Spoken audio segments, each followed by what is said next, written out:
দেখেছিস বাবা কেমন করে ফেললো দাদু? হ্যাঁ তুমি এখানে থাকো, দাদু শিখিয়ে দেবে এরকম করে জাল ফেলা তোমাকে। ওই দেখ এবার মাছ পড়েছে, মাছ পড়েছে। বাবা উঠেছে, মাছ উঠেছে বাবা। ওই দেখো মাম, বালতি নিয়ে একটা বালতি নিয়ে আয়। বালতি নিয়ে আসতে বলতে দাও ধারা গেছে। ওই দেখ একটা পালাই গেছে। তুমি পড়বা না, ফোনটা পড়বে।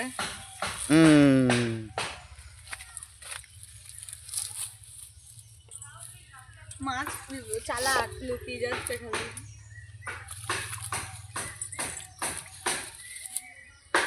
এই দেখো দাদা, সকাল সকাল উঠে এই সমস্ত করছি, জালে মাছ ধরছি। এখানেও মাছ আছে। সুন্দরবনে পিসি বাড়ি, পিসিদের পুকুর, বর্ষি দিয়ে ধর। হ্যাঁ হ্যাঁ সুন্দরবনে। আরে সেই বর্ষি দিয়ে মাছ ধরলাম, তারপর এখন বর্ষি দিয়ে অনেকগুলো ধরেছি। চিংড়ি মাছ হাত দিয়ে ধরলাম, বড় বড়।